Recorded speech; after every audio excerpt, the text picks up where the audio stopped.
Lieutenant Maria Santos put on her night vision goggles as the helicopter flew down into the dark.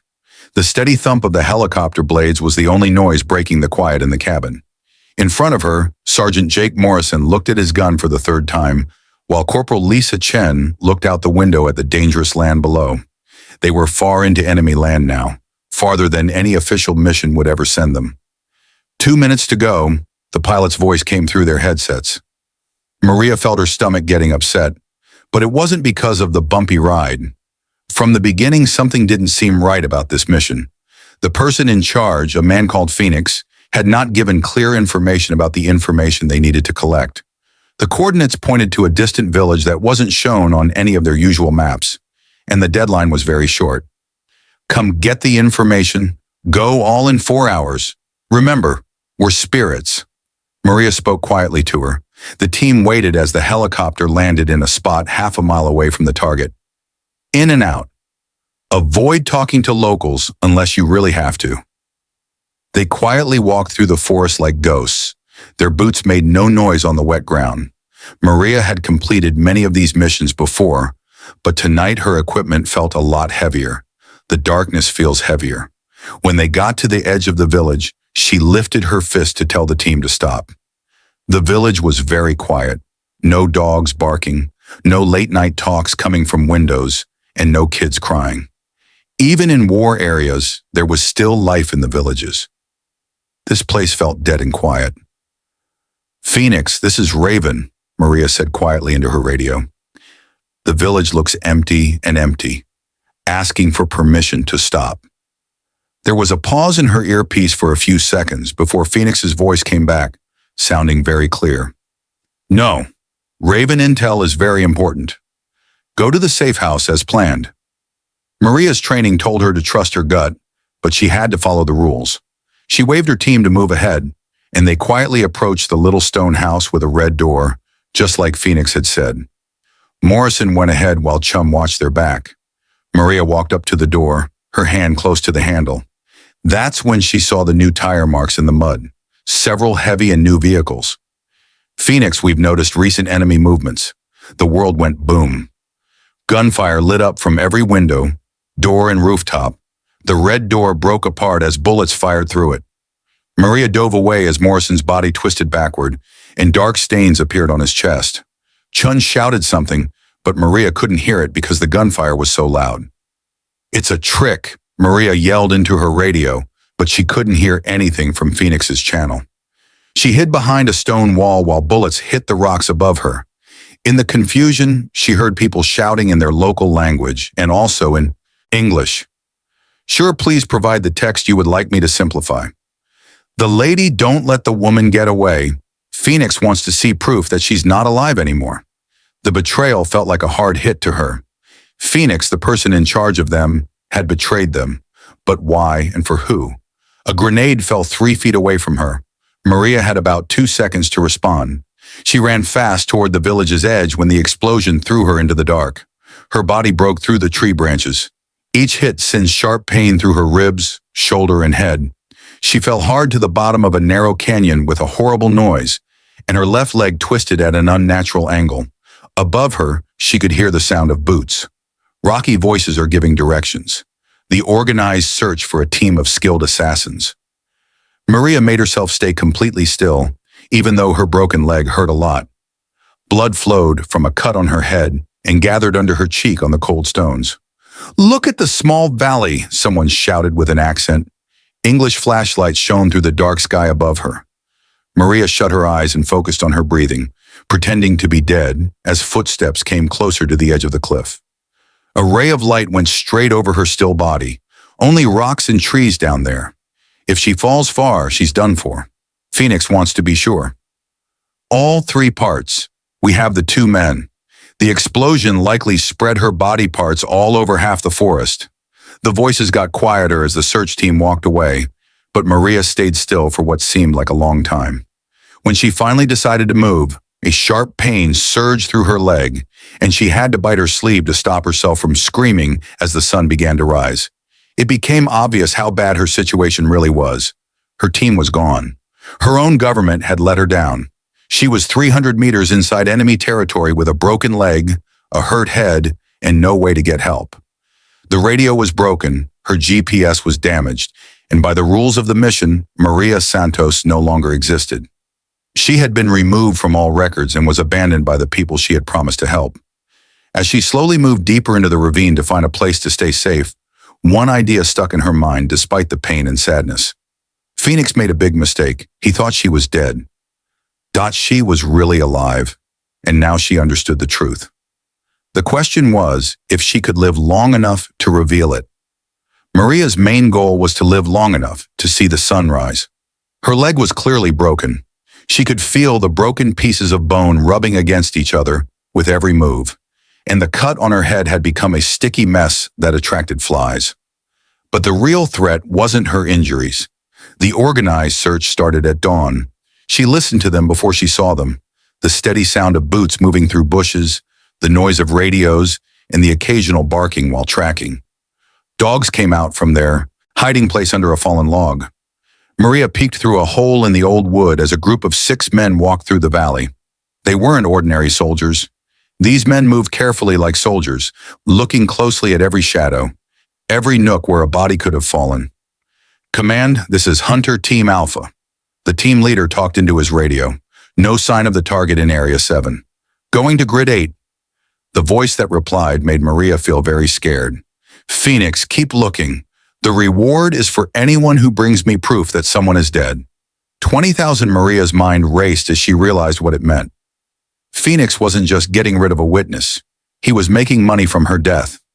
Every soldier for hire, bounty hunter, and needy person within 100 miles would be looking for her. After the search team left, Maria made herself look at her situation carefully. She had a broken thigh bone, a head injury, several cuts, and the first signs of infection starting near her head wound. Her equipment was all over the place or broken, so she only had a combat knife, half a canteen of water, and anything else she could find. But she also had benefits that her pursuers didn't see coming. Maria grew up in the mountains of Colorado. Her grandfather, who was a Vietnam veteran, taught her how to survive in nature. He showed her that the wilderness can be either very dangerous or very helpful. Most importantly, she spent 3 years studying how to understand the enemy's thinking, predict what they would do, and use their own strengths against them. The first rule to stay safe in enemy territory is to become undetectable. Maria spent the next 2 days figuring out how her hunters behaved. They looked through areas systematically, checking one section at a time during the day. They used the main roads for travel and put up stops at bridges and intersections. Most importantly, they were too sure of themselves, believing that an injured American woman couldn't survive for long in a dangerous area. They were about to find out how mistaken they were. On the 3rd night, Maria took her first step. She saw a 2-man patrol that often checked the river valley. They always stop at the same old empty farmhouse to smoke and listen to their radio. She waited until they were calm and had put down their weapons before she attacked. The first guard didn't see her approach. Maria's knife slipped between his helmet and body armor, and he fell quietly. The second guard noticed that his partner was missing just before Maria grabbed him by the neck from behind.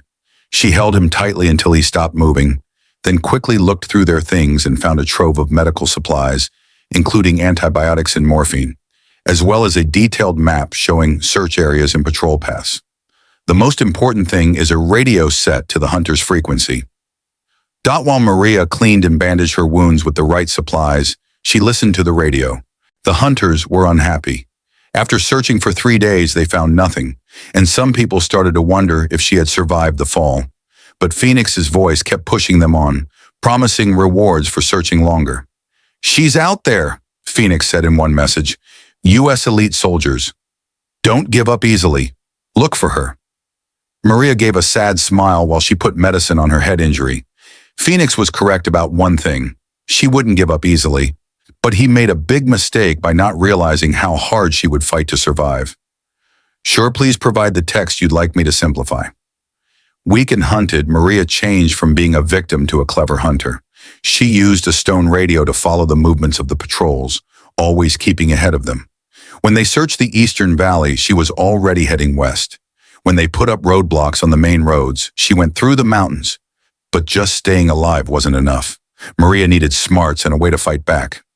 She got a chance when she picked up a radio message about an important meeting. Phoenix was coming to the area to help with the bigger search. He would be staying at a strong building just outside the main city, meeting with local leaders who were in charge of the bounty hunters.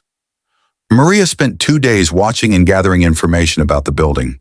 It was well protected, with barbed wire and tall towers around it, but she saw something. The guards overlooked a drain that was under the fence. It was probably used for watering plants before the war. On a dark night with no moon, Maria crawled through 50 yards of dirty water and garbage to get inside the compound. Her broken leg hurt with every move, but the morphine she took from the stolen medical kit helped keep the pain under control. Dachi didn't intend to face Phoenix directly. That would mean taking your own life. Instead, she set up a listening device that she made from parts of the stolen radio near the main building's ventilation system. If she could record Phoenix talking about the betrayal, she would have proof to show when she got home. What she heard was much worse than just being betrayed. The Americans are getting too close to what we are doing. Phoenix was talking to someone that Maria couldn't see. The intelligence team found something they weren't supposed to. We had to get rid of them before they told anyone. And the woman seems to still be alive. But it doesn't really matter. Even if she gets home, who would believe a story from a woman who is supposed to be dead? Officially, Lieutenant Maria Santos died in a helicopter crash 3 weeks ago. Her government held a remembrance ceremony. Maria felt a chill run through her body. She wasn't just trying to stay alive anymore. She was struggling to show that she was really there. Phoenix had taken away her identity so completely that even if she got home, she would feel invisible, trying to prove a secret plan that no one believes ever existed. As Maria crawled back through the drain, she felt something new. Since the surprise attack, she hoped she had proof now, recorded evidence of Phoenix's betrayal. Most importantly, she learned something very important from the talk. Phoenix was scared enough to gather a group of bounty hunters. Too scared to take the chance of visiting this out-of-the-way area. This meant that whatever Maria Santos was trying to find out was so important that someone would be willing to kill for it, even though she might officially be considered dead. But dead women had some benefits. They could move quietly and attack without anyone noticing. And most importantly, they had nothing to lose. The chase was about to take a new turn. Maria's change from being on the run to becoming a digital presence started with one desperate move. After 2 weeks of playing tricks with the bounty hunters from Phoenix, her leg wound got badly infected again. The missing antibiotics were no longer there. Her makeshift splint wasn't working, and the fever was causing her to imagine talking to her dead teammates. She was very sick, and she realized it. That's when she accidentally ran into a maracasm. Maria was trying to get to an old medical clinic that nobody used anymore. She was seen during a search when her leg finally gave in. She fainted in the yard of what she thought was another empty building and found herself looking up at a middle-aged woman holding an old AK-47 like she knew how to use it well. "American," Amara said with an accent. "English," her dark eyes fixed on Maria's excited face. "You are the ghost they are looking for."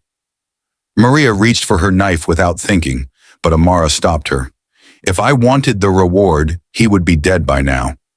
My son Omar was 17 when men from Phoenix killed him because he wouldn't join them. You are not friends with my enemy." What Amara shared in the next 3 days while taking care of Maria, who was very close to dying, changed everything. There was an underground railroad in the area, but it was used to help soldiers, journalists, and aid workers who were stuck behind enemy lines instead of escaped slaves. The network had been operating for 2 years, helping people travel through safe places to reach the border, but they used unusual methods. "You can't move like a soldier anymore," Amara said as she carefully changed Maria's bandages. "Phoenix has your picture in every village and at every checkpoint, but people don't pay attention to pregnant refugee women. The disguise was clever because it was so simple. Amara's group was very good at making people disappear without anyone noticing. Maria would pretend to be Amara's niece who is pregnant and is running away from violence at home in a nearby area. The fake belly padding would hide weapons and important information, and her condition would help explain any strange movements from her hurt leg. But first, Amara said, holding up a bottle of hair dye, "we'll make you totally blend in." The change took a long time. Maria's blonde hair turned black, her eyebrows got darker, and her skin tone changed with makeup that looked good up close. Amara even showed her how to walk in a new way, the cautious, protective gait of a woman who was about to have her baby. Remember, Amara helped them while they practiced. Your name is Fatima Arisht. Your husband hurts you, so you go to stay with your aunt in the city. You're frightened, exhausted, and you only talk when someone else talks to you. The most important thing is to never look soldiers in the eye. The first test happened sooner than we thought. The next morning, Phoenix's men searched Amara's neighborhood, visiting each house with a picture of Maria. When they knocked, Maria was in the corner, wearing a hijab, holding a fake belly, with tears running down her face. Amara was loudly scolding her for bringing shame to the family.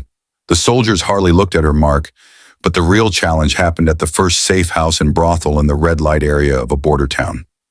Maria had to pretend to be one of the workers while Phoenix's assistant checked the place. She sat in a dark room with 3 other women, her heart racing as she heard boots walking in the hallway outside. "Is there a new girl?" the lieutenant asked the madam, looking around the room. "My niece," the lady answered calmly, "expecting a baby. Not working until after the baby is born." The lieutenant stared at Maria for a long time. She looked down, keeping one hand on her fake belly, pretending to be a scared young woman. In the end, he moved on. Every safe house had its own problems and fearful surprises. At the morgue, Maria had to lie next to real dead bodies. During an unexpected check, she controlled her breathing while rats ran over her body.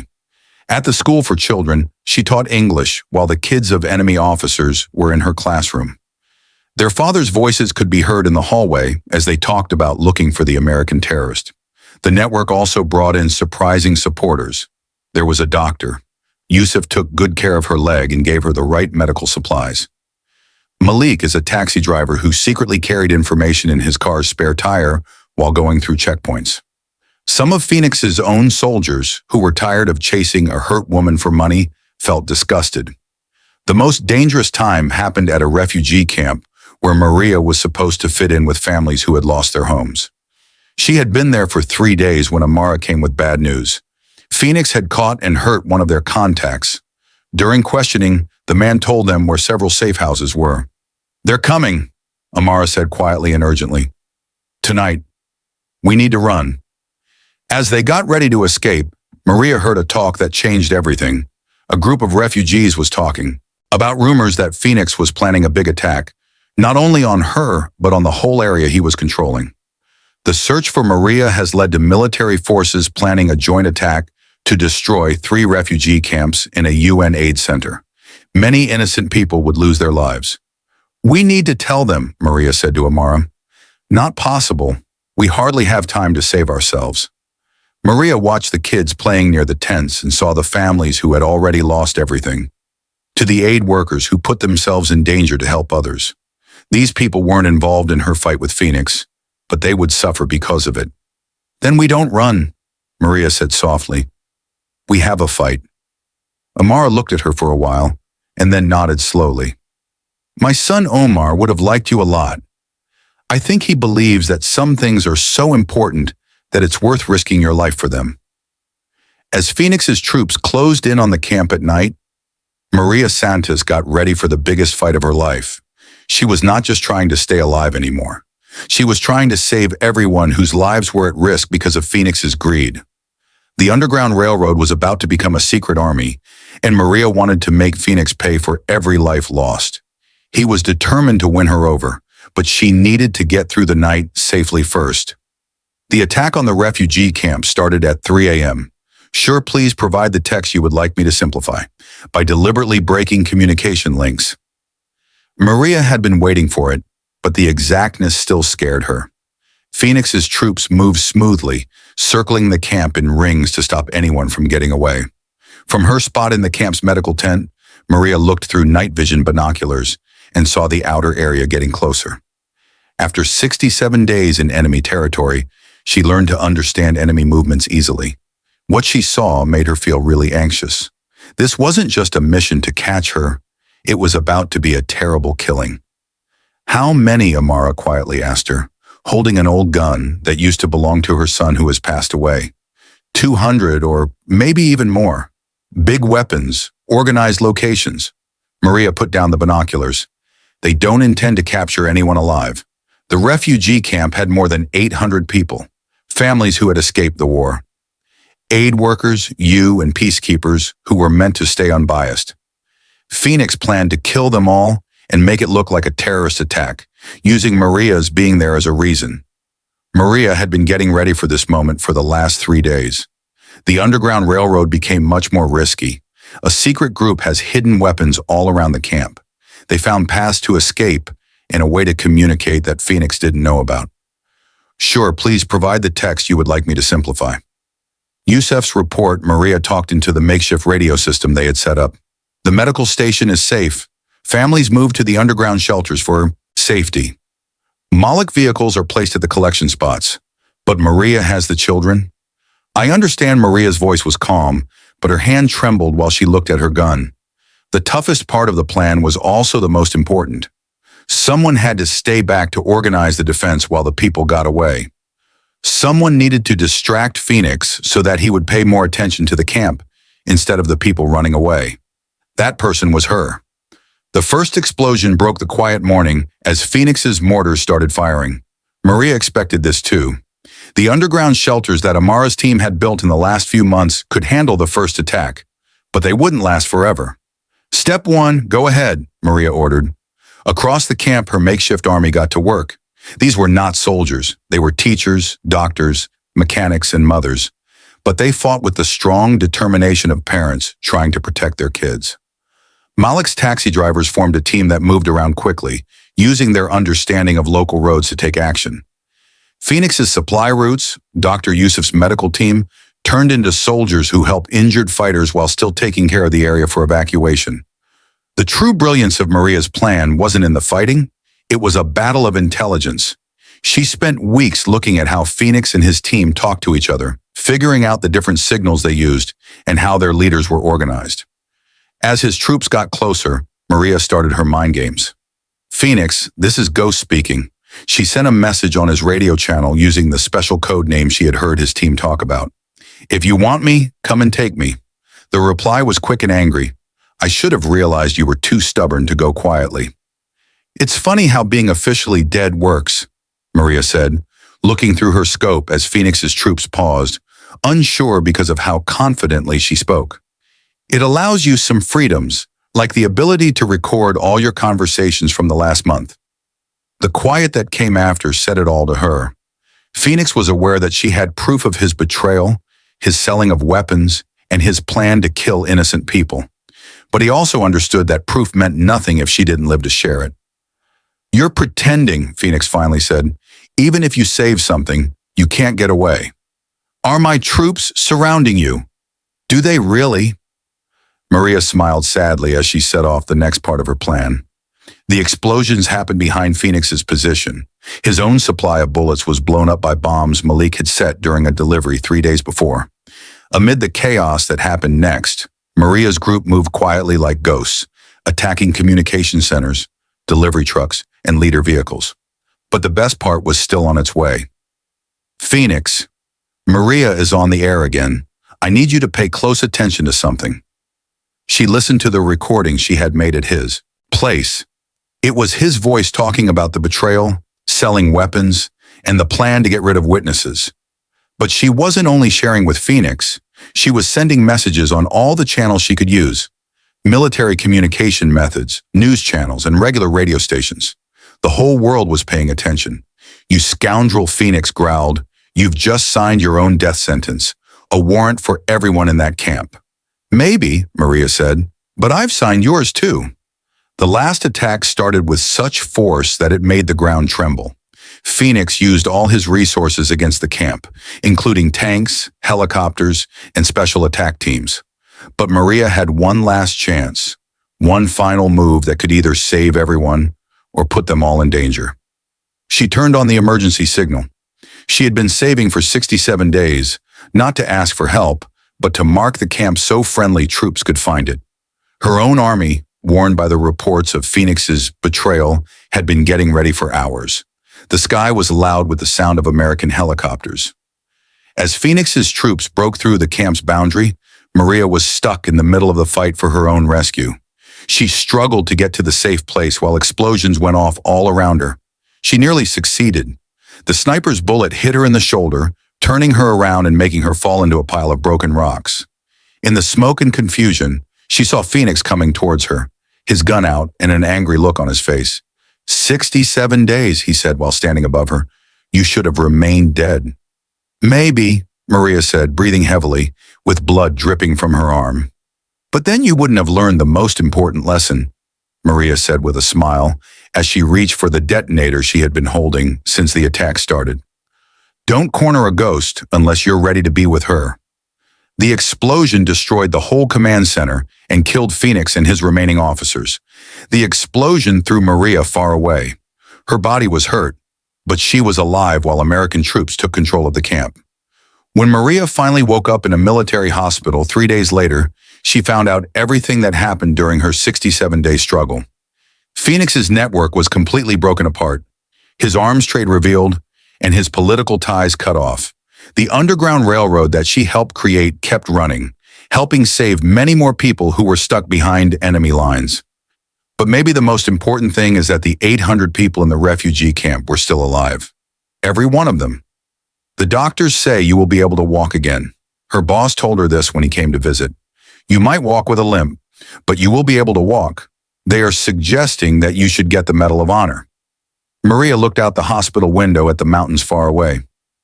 What about my team, Morris and Chun? Do their families know the truth now? Yes, they know. Phoenix's files held all the information, the true goal, the deception, the hiding of the truth. Their names are being made good, and their families are getting money to help them. Maria nodded, finally letting herself feel something other than the intense need to survive that had kept her going for 67 days. Her teammates could feel at ease now. The truth had finally arrived, even though the journey almost broke her. As Maria started to heal, she realized her struggle wasn't finished. There were other groups like Phoenix that were taking advantage of the chaos of conflict to make money. Many people were stuck behind enemy lines, hoping someone would help them get home. Lieutenant Maria Santos had escaped from a terrible situation once. She was ready to do it again as many times as it took, so that no one else would have to go through that alone. The ghost had turned into a guardian angel, and her time to protect was just starting.